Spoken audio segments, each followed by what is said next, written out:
Welcome to Once Upon a Classic.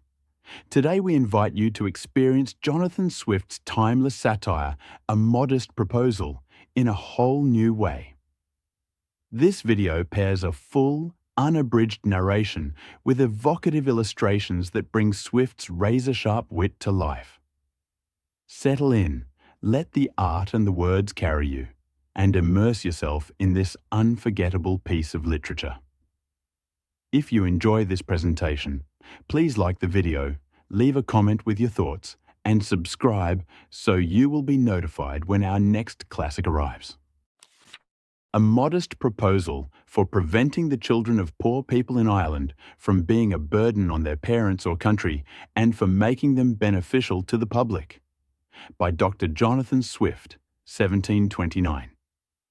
It is a melancholy object to those who walk through this great town or travel in the country when they see the streets, the roads, and cabin doors crowded with beggars of the female sex, followed by 3, 4, or 6 children, all in rags, and importuning every passenger for an alms. These mothers, instead of being able to work for their honest livelihood, are forced to employ all their time in strolling to beg sustenance for their helpless infants, who, as they grow up, either turn thieves for want of work or leave their dear native country to fight for the Pretender in Spain or sell themselves to the Barbados. I think it is agreed by all parties that this prodigious number of children in the arms, or on the backs, or at the heels of their mothers, and frequently of their fathers, is in the present deplorable state of the kingdom a very great additional grievance. And therefore, whoever could find out a fair, cheap, and easy method of making these children sound and useful members of the Commonwealth would deserve so well of the public as to have his statue set up for a preserver of the nation. But my intention is very far from being confined to provide only for the children of professed beggars. It is of a much greater extent, and shall take in the whole number of infants at a certain age, who are born of parents in effect as little able to support them as those who demand our charity in the streets. As to my own part, having turned my thoughts for many years upon this important subject, and maturely weighed the several schemes of our projectors, I have always found them grossly mistaken in their computation. It is true, a child just dropped from its dam may be supported by her milk for a solar year, with little other nourishment. At most, not above the value of 2 shillings, which the mother may certainly get, or the value in scraps by her lawful occupation of begging. And it is exactly at 1 year old that I propose to provide for them in such a manner as, instead of being a charge upon their parents, or the parish, or wanting food and raiment for the rest of their lives, they shall, on the contrary, contribute to the feeding and partly to the clothing of many thousands. There is likewise another great advantage in my scheme, that it will prevent those voluntary abortions, and that horrid practice of women murdering their bastard children, alas, too frequent among us, sacrificing the poor innocent babes, I doubt, more to avoid the expense than the shame, which would move tears and pity in the most savage and inhuman breast. The number of souls in this kingdom being usually reckoned 1.5 million, of these I calculate there may be about 200,000 couple, whose wives are breeders, from which number I subtract 30,000 couple, who are able to maintain their own children, although I apprehend there cannot be so many under the present distresses of the kingdom, but this being granted, there will remain 170,000 breeders. I again subtract 50,000 for those women who miscarry or whose children die by accident or disease within the year. There only remain 120,000 children of poor parents annually born. The question therefore is, how this number shall be reared and provided for, which, as I have already said, under the present situation of affairs, is utterly impossible by all the methods hitherto proposed. For we can neither employ them in handicraft or agriculture. They neither build houses, I mean in the country, nor cultivate land. They can very seldom pick up a livelihood by stealing till they arrive at 6 years old, except where they are of towardly parts, although I confess they learn the rudiments much earlier. During which time they can, however, be properly looked upon only as probationers. As I have been informed by a principal gentleman in the county of Cavan, who protested to me that he never knew above 1 or 2 instances under the age of 6, even in a part of the kingdom so renowned for the quickest proficiency in that art. I am assured by our merchants that a boy or a girl before 12 years old is no saleable commodity, and even when they come to this age, they will not yield above £3, or £3.5 a crown at most, on the exchange, which cannot turn to account either to the parents or kingdom, the charge of nutriments and rags having been at least 4 times that value. I shall now therefore humbly propose my own thoughts, which I hope will not be liable to the least objection. I have been assured by a very knowing American of my acquaintance in London that a young healthy child well nursed is, at a year old, a most delicious, nourishing and wholesome food, whether stewed, roasted, baked or boiled. And I make no doubt that it will equally serve in a fricassee or a ragouste. I do therefore humbly offer it to public consideration that of the 120,000 children already computed, 20,000 may be reserved for breed, whereof only 1/4 part to be males, which is more than we allow to sheep, black cattle, or swine. And my reason is that these children are seldom the fruits of marriage, a circumstance not much regarded by our savages. Therefore, 1 male will be sufficient to serve 4 females, that the remaining 100,000 may, at a year old, be offered in sale to the persons of quality and fortune, through the kingdom, always advising the mother to let them suck plentifully in the last month, so as to render them plump and fat for a good table. A child will make 2 dishes at an entertainment for friends, and when the family dines alone, the fore or hind quarter will make a reasonable dish, and seasoned with a little pepper or salt, will be very good boiled on the 4th day, especially in winter. I have reckoned upon a medium that a child just born will weigh 12 pounds, and in a solar year, if tolerably nursed, increaseth to 28 pounds. I grant this food will be somewhat dear, and therefore very proper for landlords, who, as they have already devoured most of the parents, seem to have the best title to the children.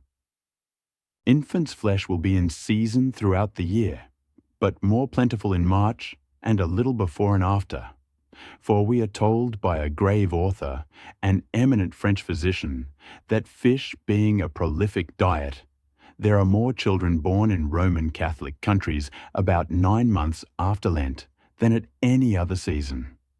Therefore, reckoning a year after Lent, the markets will be more glutted than usual, because the number of popish infants is at least 3 to 1 in this kingdom, and therefore it will have one other collateral advantage by lessening the number of papists among us. I have already computed the charge of nursing a beggar's child, in which list I reckon all cottagers, labourers, and 4/5 of the farmers, to be about 2 shillings per annum, rags included, and I believe no gentleman would repine to give 10 shillings for the carcass of a good fat child, which, as I have said, will make 4 dishes of excellent nutritive meat, when he hath only some particular friend, or his own family, to dine with him. Thus the squire will learn to be a good landlord and grow popular among his tenants. The mother will have 8 shillings neat profit and be fit for work till she produces another child. Those who are more thrifty, as I must confess the times require, may flay the carcass, the skin of which, artificially dressed, will make admirable gloves for ladies, and summer boots for fine gentlemen. As to our city of Dublin, shambles may be appointed for this purpose in the most convenient parts of it, and butchers, we may be assured, will not be wanting, although I rather recommend buying the children alive and dressing them hot from the knife, as we do roasting pigs. A very worthy person, a true lover of his country, and whose virtues I highly esteem, was lately pleased in discoursing on this matter to offer a refinement upon my scheme. He said that many gentlemen of this kingdom, having of late destroyed their deer, he conceived that the want of venison might be well supplied by the bodies of young lads and maidens, not exceeding 14 years of age, nor under 12. So great a number of both sexes in every county being now ready to starve for want of work and service, and these to be disposed of by their parents if alive, or otherwise by their nearest relations. But with due deference to so excellent a friend and so deserving a patriot, I cannot be altogether in his sentiments.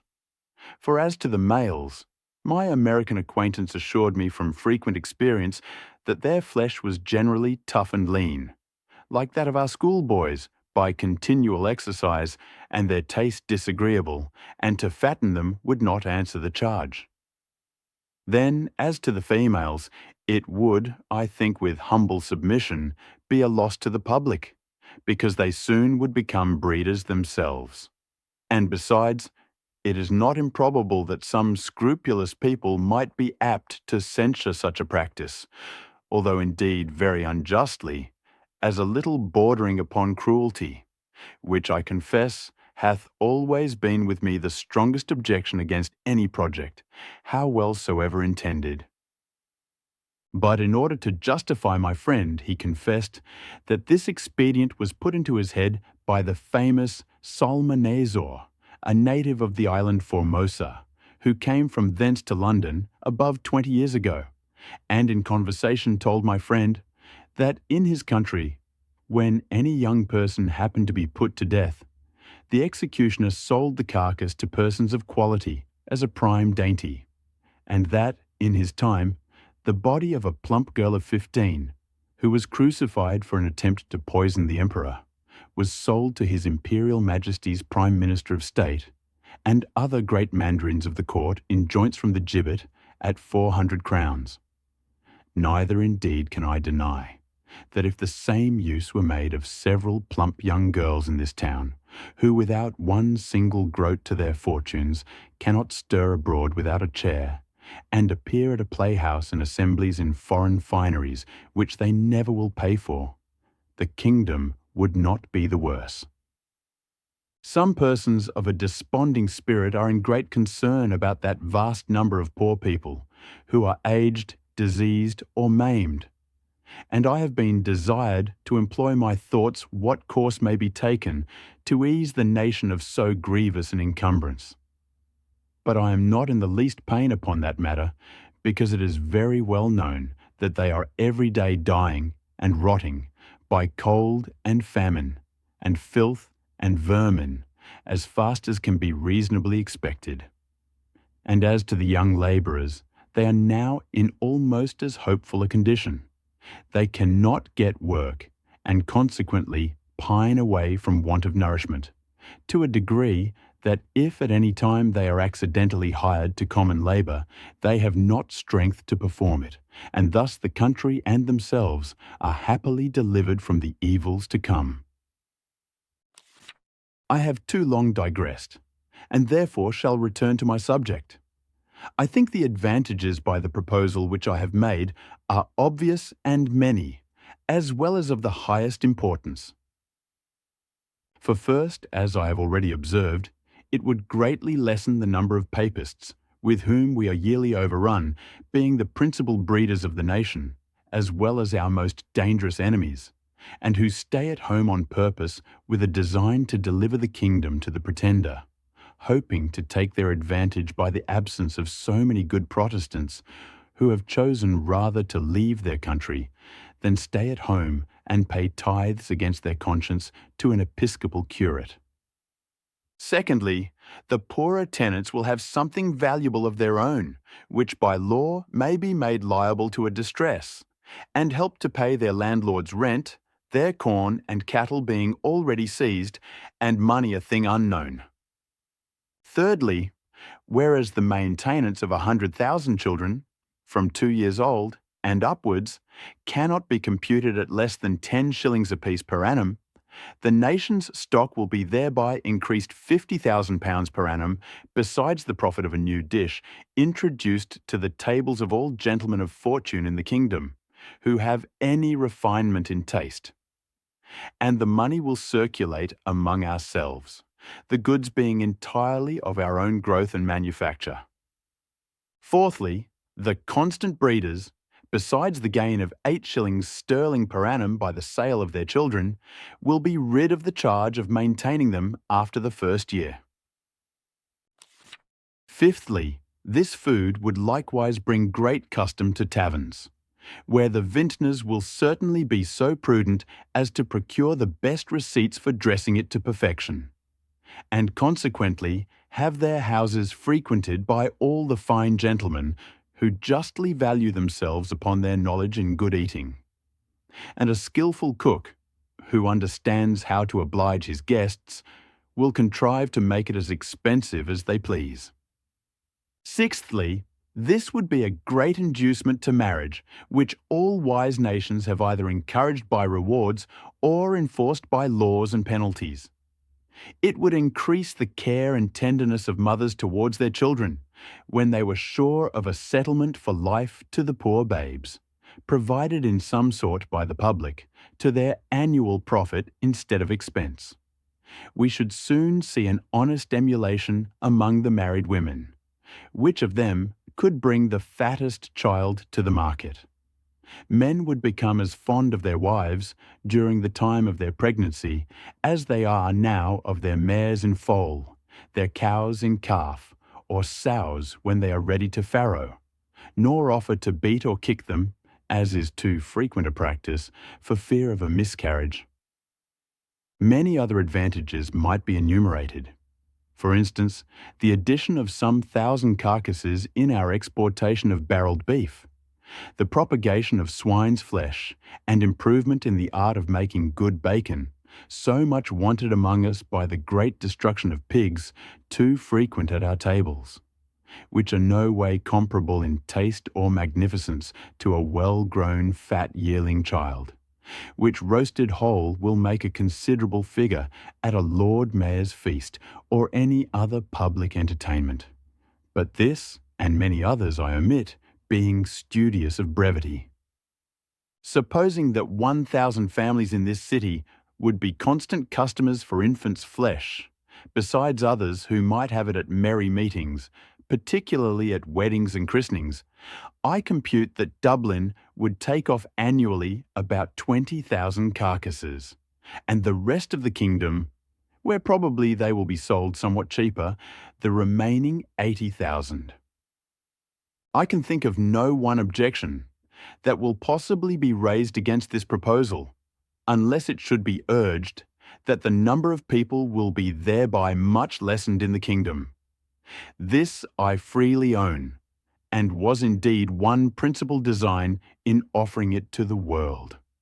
I desire the reader will observe that I calculate my remedy for this one individual kingdom of Ireland, and for no other that ever was, is, or, I think, ever can be upon earth. Therefore, let no man talk to me of other expedients, of taxing our absentees at 5 shillings a pound, of using neither clothes nor household furniture, except what is of our own growth and manufacture, of utterly rejecting the materials and instruments that promote foreign luxury,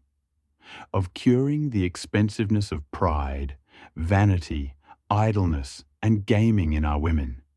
of introducing a vein of parsimony, prudence, and temperance, of learning to love our country, wherein we differ even from Laplanders, and the inhabitants of Topinambu, of quitting our animosities and factions, nor acting any longer like the Jews, who were murdering one another, at the very moment their city was taken, of being a little cautious not to sell our country and consciences for nothing, of teaching landlords to have at least one degree of mercy towards their tenants. Lastly, of putting a spirit of honesty, industry, and skill into our shopkeepers, who, if a resolution could now be taken to buy only our native goods, would immediately unite to cheat and exact upon us in the price, the measure, and the goodness, nor could ever yet be brought to make one fair proposal of just dealing, though often and earnestly invited to it. Therefore, I repeat, let no man talk to me of these and the like expedients, till he hath at least some glimpse of hope that there will ever be some hearty and sincere attempt to put them into practice. But as to myself, having been wearied out for many years with offering vain, idle, visionary thoughts, and at length utterly despairing of success, I fortunately fell upon this proposal, which, as it is wholly new, so it hath something solid and real, of no expense and little trouble, full in our own power, and whereby we can incur no danger in disobliging England. For this kind of commodity will not bear exportation, and flesh being of too tender a consistence to admit a long continuance in salt, although perhaps I could name a country which would be glad to eat up our whole nation without it. After all, I am not so violently bent upon my own opinion as to reject any offer, proposed by wise men, which shall be found equally innocent, cheap, easy, and effectual. But before something of that kind shall be advanced in contradiction to my scheme, and offering a better, I desire the author or authors will be pleased maturely to consider 2 points. First, as things now stand, how they will be able to find food and raiment for 100,000 useless mouths and backs. And secondly, there being a round million of creatures in humane figure throughout this kingdom, whose whole subsistence put into a common stock would leave them in debt 2,000,000 of pounds sterling, adding those who are beggars by profession to the bulk of farmers, cottagers, and labourers, with their wives and children, who are beggars in effect. I desire those politicians who dislike my overture, and may perhaps be so bold to attempt an answer, that they will first ask the parents of these mortals whether they would not at this day think it a great happiness to have been sold for food at a year old, in the manner I prescribe, and thereby have avoided such a perpetual scene of misfortunes as they have since gone through, by the oppression of landlords, the impossibility of paying rent without money or trade, the want of common sustenance, with neither house nor clothes to cover them from the inclemencies of the weather, and the most inevitable prospect of entailing the like, or greater miseries, upon their breed forever. I profess in the sincerity of my heart that I have not the least personal interest in endeavouring to promote this necessary work, having no other motive than the public good of my country, by advancing our trade, providing for infants, relieving the poor, and giving some pleasure to the rich. I have no children, by which I can propose to get a single penny, the youngest being 9 years old, and my wife past childbearing. Thank you for joining us on this satirical journey through A Modest Proposal. Swift's provocative prose and our accompanying illustrations aim to spark reflection and discussion. We hope this audiobook deepened your appreciation of his brilliant critique. If you enjoyed the experience, please like, comment, and subscribe so you never miss our next classic adventure.